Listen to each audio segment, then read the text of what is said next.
¿Qué tal? ¿Cómo están? Bienvenidos todos y todas a su programa Educando TV. Soy Jorge Blancas Moreno y soy el facilitador de la asignatura de Español segundo grado. Vamos a iniciar esta sesión con una recomendación literaria. El libro que hoy les traje se titula Paula. Es de la escritora chilena Isabel Allende.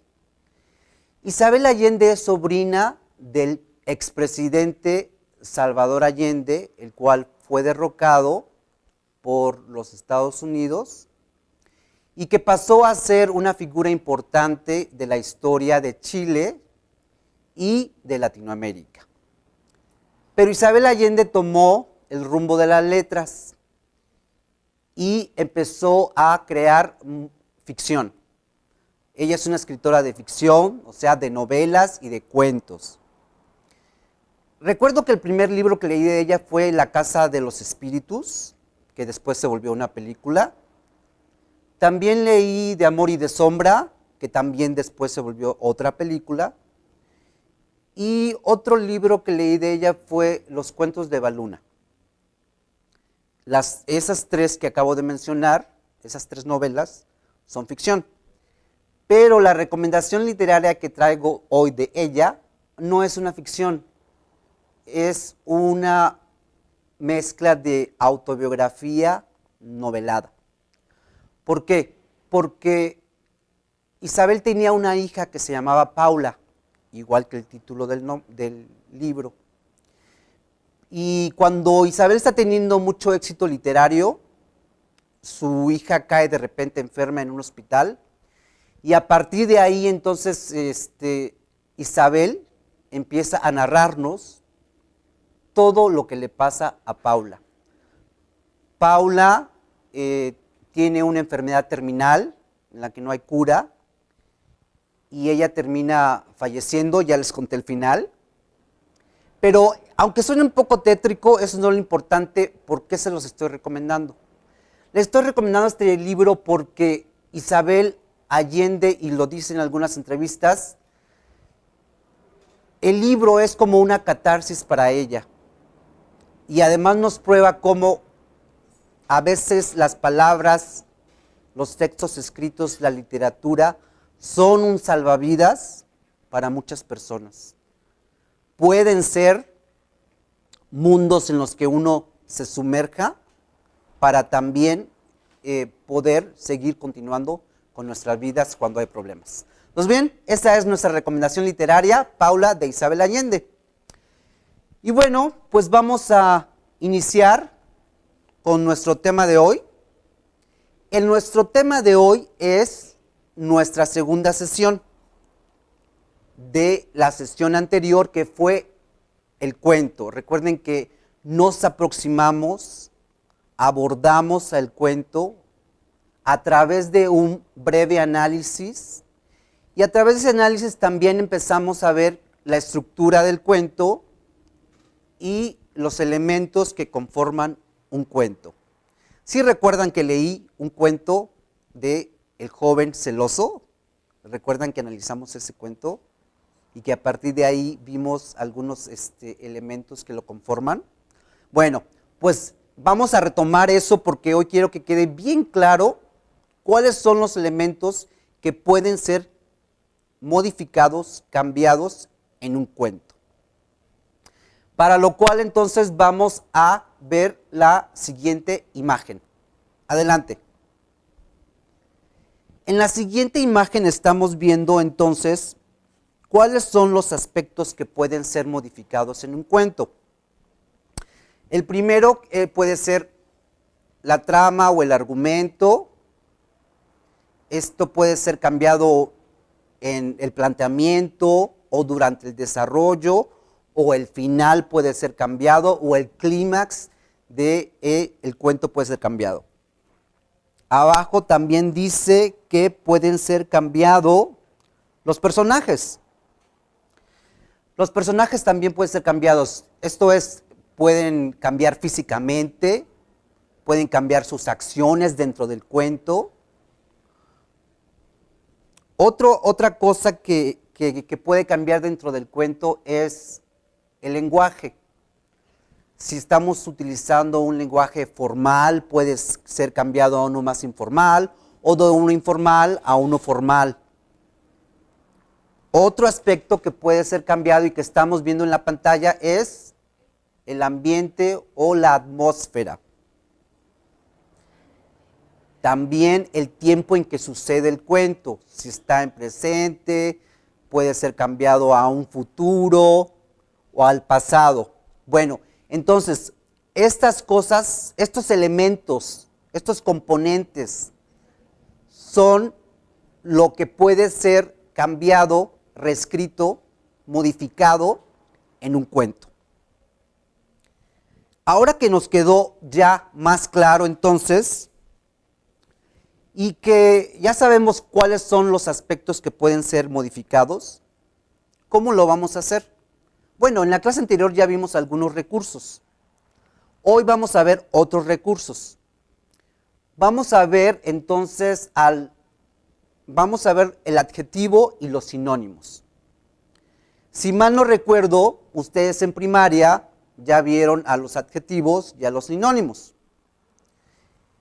Y vieron cómo funciona el adjetivo dentro de una oración y también a los sinónimos cómo funcionan dentro de una oración. Pero ahora a mí me interesa que estos dos recursos, los adjetivos y los sinónimos, sean utilizados para desarrollar una escritura creativa. Entonces no estamos más enfocados como que en la función dentro de la oración, no, sino que cómo se incorporan en este proceso de un escritor.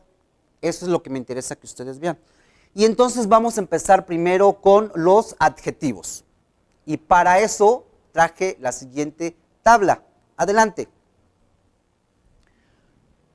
Como dice en la siguiente tabla, los adjetivos son una clase de palabras cuyos elementos modifican a un sustantivo y que denotan cualidades, propiedades y relaciones con la naturaleza. Hay diferentes tipos de adjetivos. Hay adjetivos, como ustedes pueden ver en la pantalla, hay adjetivos adverbiales, comparativos, interrogativos, posesivos. Pero nos vamos a enfocar hoy en los adjetivos calificativos, tal y como se ve en la imagen.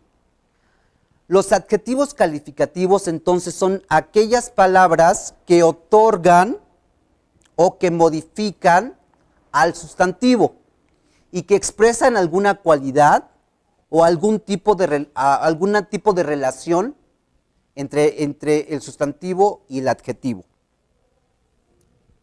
Bien, después de esta teoría, entonces vamos a pasar a ver ejemplos de adjetivos calificativos. Adelante con la siguiente tabla, por favor. En la siguiente tabla de ejemplos de adjetivos calificativos, estamos viendo que dice, el perro bravo es peligroso. Abajo dice la laguna azul, subimos a Cumbres Nevadas.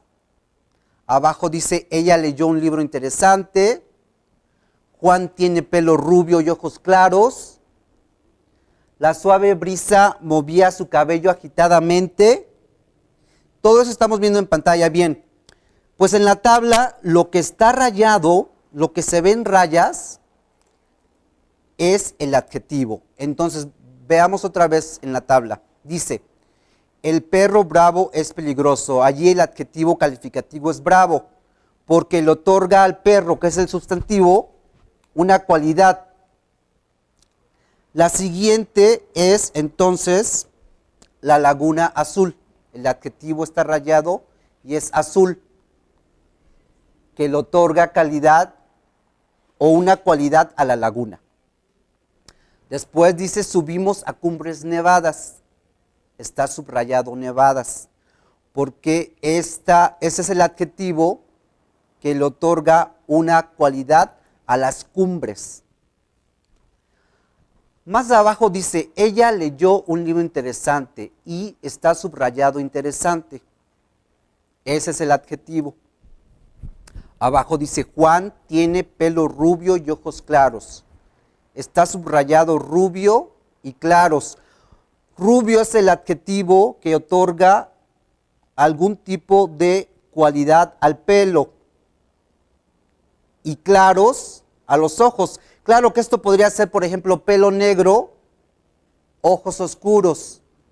Y entonces los adjetivos serían negro y oscuros, en lugar de rubios y claros. Y la última oración que se ve en la tabla dice, la suave brisa movía su cabello agitadamente. Ahí hay dos adjetivos, suave y agitadamente. Muy bien, ahora que ya vimos algunos ejemplos de los adjetivos calificativos, ahora vamos a ver el otro recurso del lenguaje que a mí me interesa que ustedes puedan desarrollar dentro de su proceso de escritura. Y esos son los sinónimos. Los sinónimos también ya los vieron en primaria, ya tienen una idea muy precisa también de cómo funciona dentro de una oración, pero los estamos volviendo a ver una vez más, les digo, para que ustedes los puedan incorporar al momento de escribir. Entonces no vamos a detenernos mucho, pero sí quiero mencionarlos. Entonces para esto vamos a ver la siguiente tabla. Adelante. Ahí estamos viendo que sinónimos son las palabras que se escriben diferente, pero que tienen el mismo significado.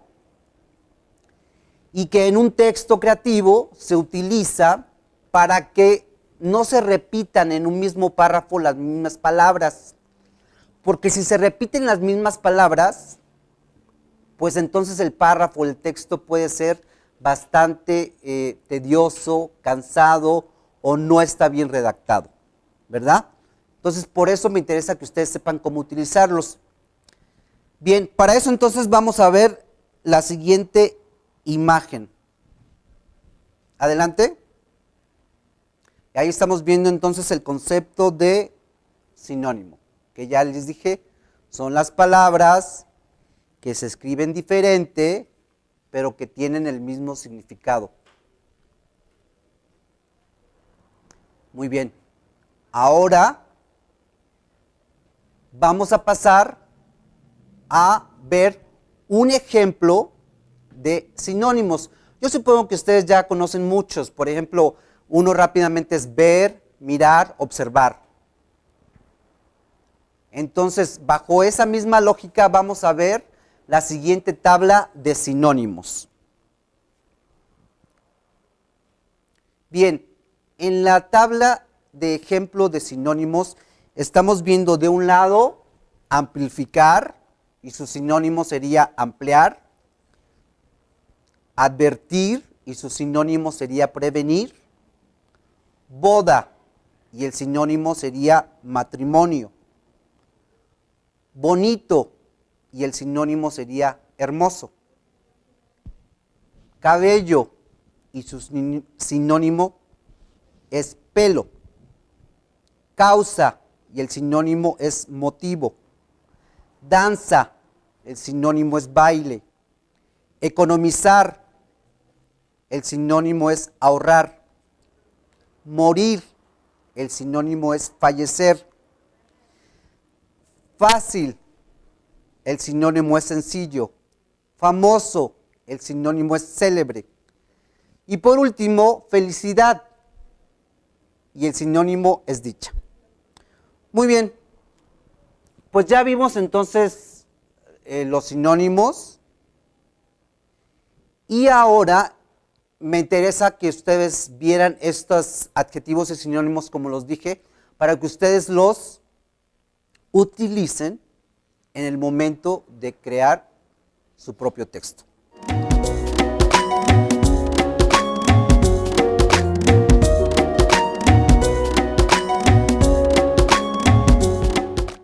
Pues llegó el momento entonces que vamos a pasar a la lectura de un cuento.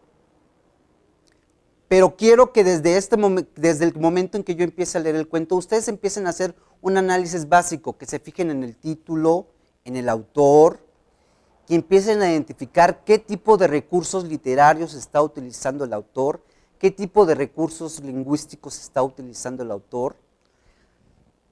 Quiero que ustedes anoten allá en casa ¿Cuántos sinónimos encontraron? ¿Cuántos adjetivos calificativos encontraron en el siguiente texto? Y esa es una de sus tareas mientras yo leo el siguiente texto. Acompáñenme.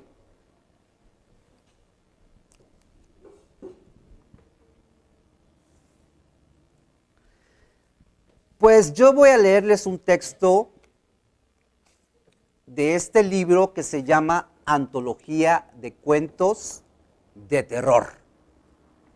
¿A quién no le gustan los cuentos de terror? ¿A quién no le gusta que lo espanten? A todos nos gusta que nos espanten.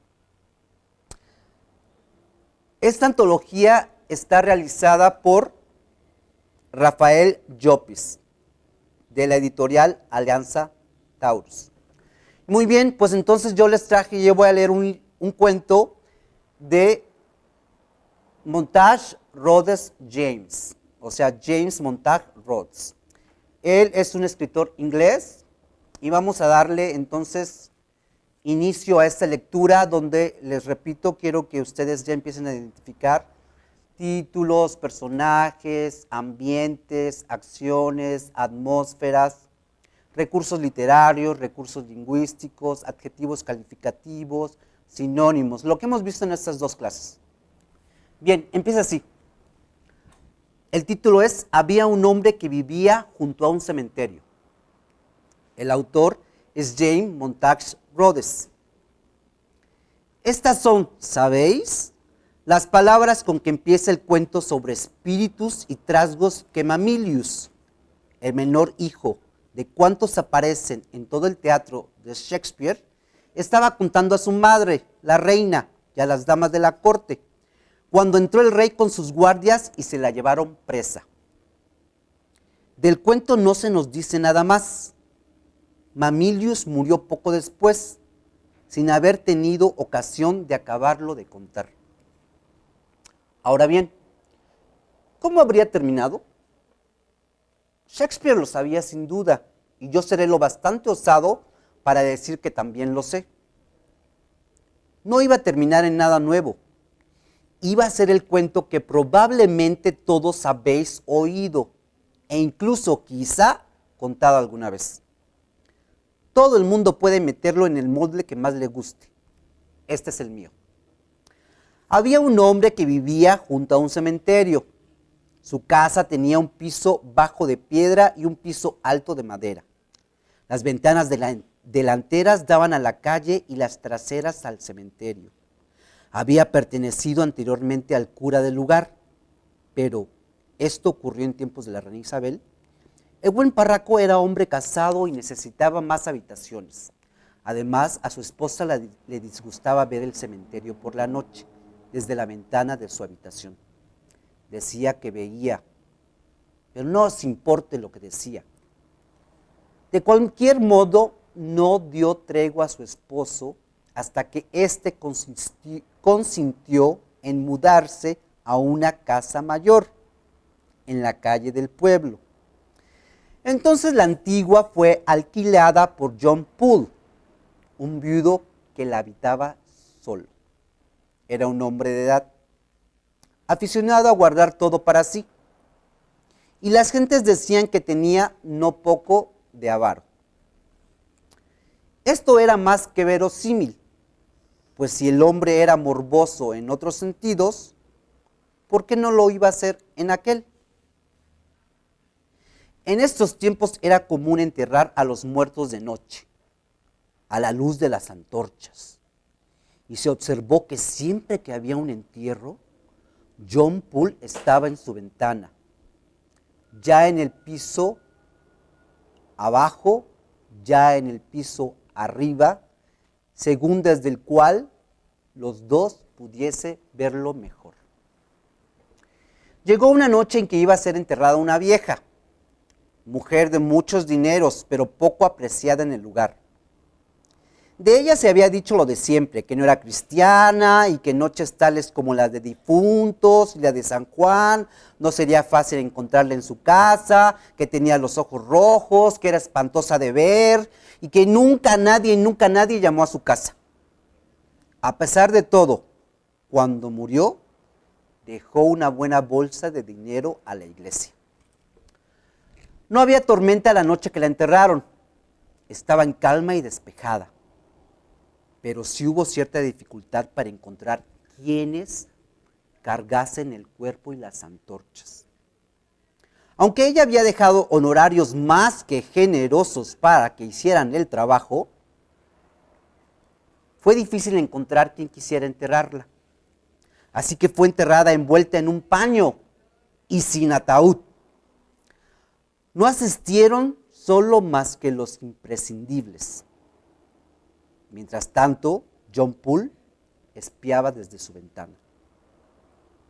Justo antes de que la tumba fuese empezada a rellenar de tierra, el sacerdote se agachó y arrojó algo sobre su cuerpo, algo que tintineó como campana, y en voz baja murmuró unas palabras que sonaron algo así como: muere contigo tu dinero.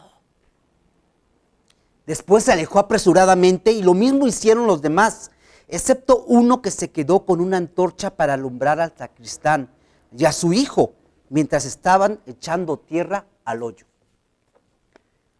No debieron hacer trabajo muy limpio, pues al día siguiente, el domingo, los asistentes a la iglesia criticaron muy duramente al sacristán, diciendo que era la tumba más descuidada del cementerio. Y desde luego, cuando fue el hombre a constatarlo por sí mismo, la encontró tan mal que hasta le pareció peor aún que como la había dejado él la noche anterior. Mientras tanto, John Poole andaba por ahí con un aire curioso, mitad exultante, por así decirlo, mitad nervioso, por así decirlo. Más de una vez pasó la velada en la taberna, o sea, una cantina, lo que estaba en franco desacuerdo con sus usos habituales. Y a cuantos entablaron conversación con él, allí les insinuó que había entrado en posesión de algún dinero y que estaba buscando una casa mejor. Bien, no me extraña, dijo el herrero una noche. A mí no me gustaría nada vivir allí. Estaría toda la noche imaginando cosas. El tabernero le preguntó qué clase de cosas. Bueno, quizá que alguien trepe a la ventana del dormitorio o algo por el estilo, dijo el herrero. No sé, por ejemplo, a lo mejor se me aparece la vieja madre de Wilkins, que fue enterrada hace una semana, ¿eh? Vaya, creo que deberías de tener más consideración con los sentimientos de la gente, dijo el tabernero. La cosa no es tan graciosa para Master Poole, digo yo. Aquella noche, mientras yacía en su cama, en el piso de arriba, empezó a soplar un viento quejumbroso alrededor de la casa y no podía dormir. Se levantó y cruzó la habitación hasta llegar a una alacena pequeña que había en la pared. Sacó de ella algo que tintineaba y se lo guardó en el pecho de su camisón. Luego fue a la ventana y miró hacia el cementerio. ¿Habéis visto alguna vez uno de esos viejos esculturas que existen en algunas iglesias y que representan la figura de una persona muerta? ¿Se habrán dado cuenta que está como momificada? Bueno, pues en aquel momento una cosa muy parecida a esta brotaba de la tierra en un punto del cementerio que John Poole conocía muy bien. Se precipitó a su cama y así se quedó, muy quieto, por cierto. Luego algo rechinó levemente en la madera de la ventana, con espantosa repugnancia. John Poole volvió sus ojos en la dirección. ¡Ay! Entre él y la luna se interponía la negra silueta de la extraña cabeza entrepajada. Luego la figura ya estaba dentro de la habitación. Una voz baja y cascada dijo: ¿dónde está? La figura luego giró en redondo, permaneció un momento al lado de la cama, levantó los brazos y gritó: ¡tú lo has cogido! Y bueno, quiero que se imaginen el final. Quiero que se imaginen el final porque ustedes tienen que reescribir el final de este cuento.